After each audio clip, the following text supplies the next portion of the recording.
সেই প্রশ্নটা এরকম যে একজন ব্যক্তি দুবারের বেশি প্রধানমন্ত্রী হতে পারবেন না এমন বিধানের প্রাথমিক প্রস্তাব আছে সংবিধান সংস্কার কমিশনে, প্রস্তাবটি সমর্থন করেন কিনা। প্রস্তাবটি সমর্থন করেছেন শতকরা 94% লোক, প্রস্তাবটি সমর্থন করেন নাই শতকরা 6%। দর্শক স্যার খুবই স্ট্যাগারিং নাম্বার, 1,78,000 ভোট পড়েছে স্যার এখন পর্যন্ত।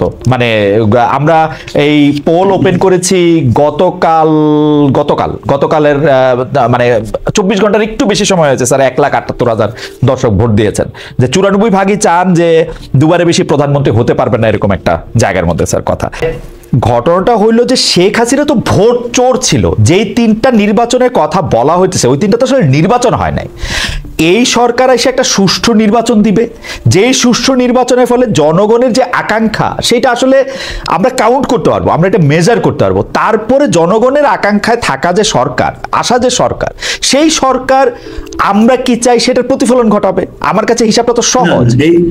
আপনি যে জায়গাটা মিস করছেন। জি স্যার, এই সরকারটা আসছে কিসের উইলের কারণে? উইলটা কি? উইলটা বেশি উইল তো হলো হাসিনা চলে যাক, সরকার যেই আসুক স্যার। ওই সময় তো অবস্থা এরকম হয়েছিল, হাসিনা গিয়া একটা যে কেউ আসলে আমরা খুশি হইতাম। এটা তো স্যার মানে আপনি না, সেটা স্যার হাসিনার জায়গাটা এরকম ছিল, হাসিনা উঠা গিয়া স্যার আমরা এরকমও কইতে মানুষের, আমি চাই না কিন্তু মানুষের এরকমও কইতে শুনছি এখন আর্মি আসুক, উমুক আসুক, তুমুক আসুক, আমরা কেয়ার করি না, হাসিনা যাক। ব্যাপারটা উইলটা ছিল হচ্ছে এই পর্যন্ত, যে কোনো ভাবে যাক। এমনকি স্যার এটা বলা উচিত না, তারপর মইরা যাক, এগুলোও শুনছি। হ্যাঁ হ্যাঁ খালেদ, কিন্তু একই সঙ্গে একটা গণ অভ্যুত্থান ঘটে কেন? গণ অভ্যুত্থান ঘটার তো কতগুলি কারণ থাকে, এবং লক্ষ্য করে দেখুন, আপনি নিজেই বললেন যে এর নেতৃত্ব দিয়েছে বৈষম্য বিরোধী ছাত্র আন্দোলন, তাই তো? ওরা যখন শহীদ মিনারে ঘোষণা করেন তারা কি বলেছিল এক দফায়, তারা কি বলেছিল? অন্তর্বর্তী সরকার চাই এবং একটা নতুন রাজনৈতিক বন্দোবস্ত চাই। সেটা শোনার পরে লোকজনকে বাড়ি চলে গিয়েছিল, জেনে ওরা তো রাজনৈতিক বন্দোবস্ত চায়, আমি চাই শুধুমাত্র শেখ হাসিনা মানে তার যে গ্রিপ সেখান থেকে মুক্তি।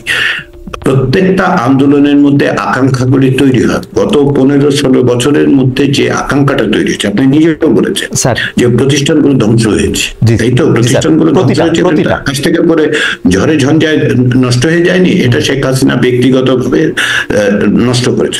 আমি আপনার কথা ধার করে বলি, এটা সব জায়গায় আপনি কোথায় জানেন এটা লিখছেন, প্রতিষ্ঠানকে ধ্বংস করা হয়েছে শুধুমাত্র একক মানে এক ব্যক্তি নিজের প্রতিষ্ঠা করার জন্য। এটা সাংঘাতিক, এটা কিন্তু আওয়ামী লীগের প্রতিষ্ঠা করার জন্য না, শুধু প্রতিষ্ঠান ধ্বংস করা হয়েছে শুধু শেখ হাসিনা, মানে আওয়ামী লীগ নাই, কিন্তু 15 বছরে আওয়ামী লীগ নাই, শুধু শেখ হাসিনা।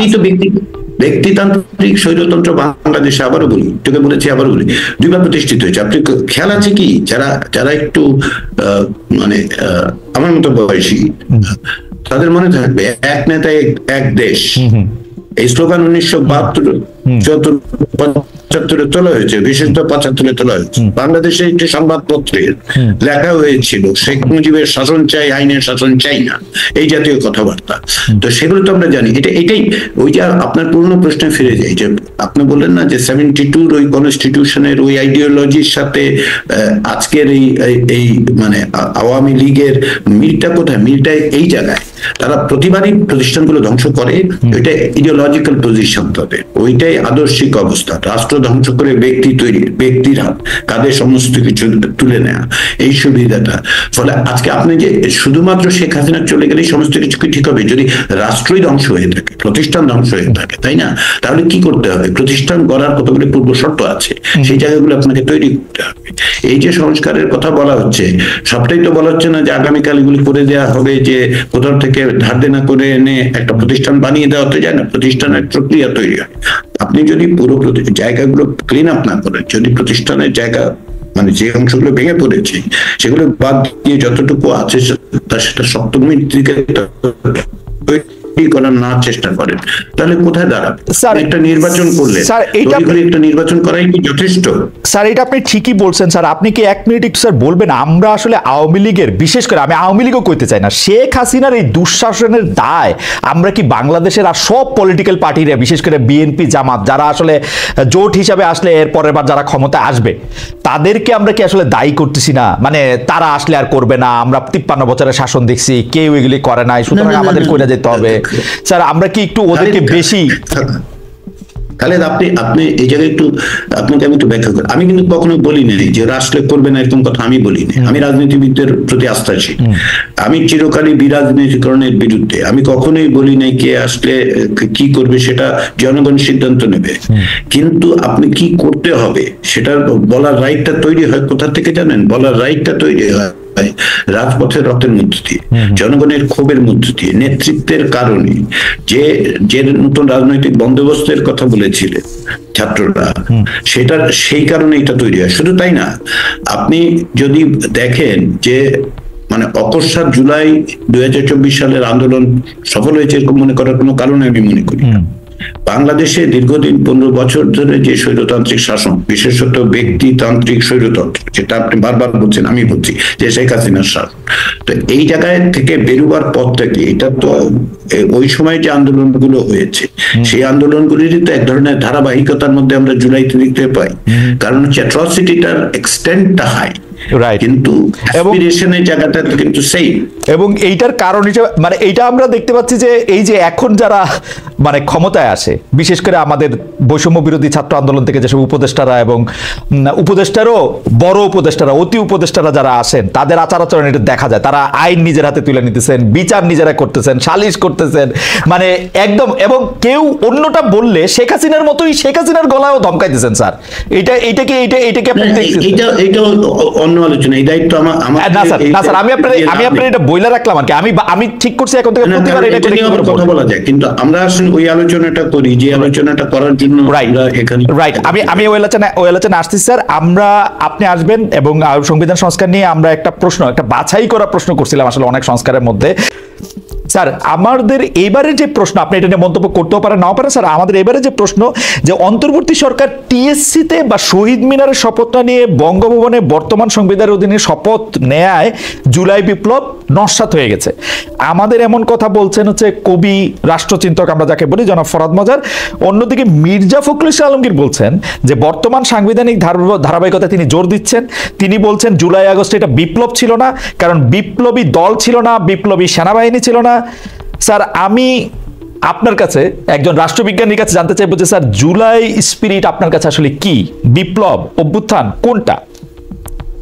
আমি এটাকে বিপ্লব বলি না, আমি এটাকে গণ অভ্যুত্থান বলি। অভূতপূর্ব, অভাবনীয় এক গণ অভ্যুত্থান ঘটেছে বাংলাদেশের ইতিহাসে। এর চেয়ে বড় গণ অভ্যুত্থান ঘটেনি, এমনকি স্বাধীনতার পূর্বের গণ অভ্যুত্থান যেটা সবচেয়ে বড় 69-এর, সেটাও প্রকৃতপক্ষে মানে আপনি সমকাল পত্রিকায় 3রা আগস্ট সম্ভবত আমার যে লেখাটা ছাপা হয়, সেটা তো আপনি হয়তো দেখবেন 3 বা 4 তারিখে। সেটা হচ্ছে আমি তখনই এটাকে গণ অভ্যুত্থান বলে চিহ্নিত করেছিলাম। ফলে আমি এখনো মনে করি এটা একটা গণ অভ্যুত্থান, ব্যাপক গণ অভ্যুত্থান, অভূতপূর্ব এবং বড় রকমের মানে পরিবর্তনের ইঙ্গিত এবং সম্ভাবনায় পরিপূর্ণ একটা গণ অভ্যুত্থান। ওকে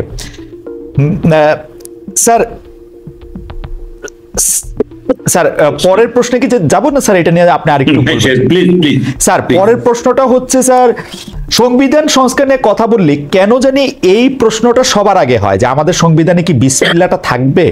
আমাদের সংবিধানে কি রাষ্ট্রধর্ম হিসেবে ইসলাম হিসেবে উল্লেখিত থাকবে? ইসলাম হিসেবে উল্লেখিত থাকলে বা না থাকলে কি সমান? আমি স্যার আপনাকে পড়তেছিলাম, আপনি বলতেছিলেন যে আপনার শিক্ষার্থী এবং গবেষকদের অনেকেই বলেছেন যে মানে শিক্ষার্থীদের মধ্যে কেউ কেউ বলেছেন যে 25% দেশে মানে রাষ্ট্রধর্ম হিসেবে ইসলাম আছে, তাতে তো মানে যে কোনো ধর্ম, সরি ইসলাম না, মানে ধর্ম আছে। স্যার এইটারে আপনি আমাদেরটারে স্যার আপনি কিরকম দেখেন? বিসমিল্লাহ, রাষ্ট্রধর্ম, যদি আমরা ধর্মনিরপেক্ষতা নাও রাখি, যদি সামাজিক সুবিচার, সাম্য এবং মানবিক মর্যাদায় যাই, তাহলে স্যার এটা কিরকম, মানে কি চেঞ্জ করা দরকার? বা দেখুন, আমি যে মানে যে প্রসঙ্গটা উল্লেখ করেছি যে রাষ্ট্র ধর্ম থাকার বিষয়টা মানে যেভাবে বিবেচিত হয়, গবেষণা করলে দেখা যায় যে অনেক দেশে এই ধরনের রাষ্ট্র ধর্ম আছে এবং চার্চ আছে, যেগুলি অফিসিয়াল চার্চ বলা হচ্ছে। সেসব জায়গায় সকলের অধিকার সুরক্ষা করার ব্যবস্থাও আছে। ফলে রাষ্ট্রধর্মের আলোচনার চেয়ে বেশি গুরুত্বপূর্ণ আমার কাছে বাংলাদেশের ক্ষেত্রে দুটো। একটা হচ্ছে যে বাংলাদেশে একটা মানে বহুত্ববাদী সমাজ আছে, এখানে ধর্মের বিভাজন মানে পার্থক্য আছে এবং এথনিসিটির পার্থক্য আছে। তো সেগুলো আমাদেরকে রক্ষা করতে হবে, এটা হচ্ছে এক নম্বর। 2 নম্বর হচ্ছে যে শুধুমাত্র রাষ্ট্রধর্মের বিবেচনা না করে আমাদের বিবেচনা করা দরকার যে আসলে কি করে আমরা সকলের অধিকার প্রোটেক্ট, সকলের অধিকার, সেটা ধর্মের কারণে এই কারণ না, সকলের অধিকার প্রোটেক্ট করতে হবে আপনাকে। সেই জায়গাটা আমাদের বরঞ্চ বিবেচনা করা দরকার। ওকে স্যার, এই প্রসঙ্গে সরি সরি সরি স্যার, আপনার প্রতি একটু অসুবিধা হচ্ছে, কিন্তু স্যার এই প্রসঙ্গে আরেকটা, এইটাও একটু ছোট করে একটু জায়গা নিতে চাই স্যার। বাংলাদেশে যে 53-54 বছরে ধর্মনিরপেক্ষতা শব্দটা যে ধর্মহীনতার প্রায় প্রতিশব্দ হয়ে গেল, এইটা কি স্যার মানে স্বাভাবিক, মানে এরকমই হওয়ার কথা ছিল? মানে সেকুলার শব্দটা কি আসলে সংখ্যা, মানে এক এক জায়গায় তো এক এক রকম, মানে আমাদের সেকুলারিজমের অর্থ তো আবার ভারতে আরেক রকম, মানে মানে এইটাকে স্যার আপনি কিরকম দেখেন যে ধর্মনিরপেক্ষতা এবং ধর্মহীনতা কি আসলে যে একরকম জায়গায় চলে আসলো স্যার? না না না, প্রথম কথাটা বলি, সেকুলারিজমের বাংলা ধর্মনিরপেক্ষতা এটা ভুল, নির্বিচার, মানে এটা ভুল। ধর্মনিরপেক্ষতা সেকুলারিজম নয়।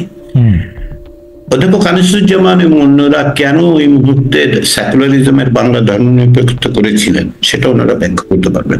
কারণ ধর্মনিরপেক্ষতা মানে কি রাষ্ট্র ধর্মের থেকে নিরপেক্ষ না ধর্ম রাষ্ট্রের থেকে নিরপেক্ষ, ব্যাখ্যা নেই।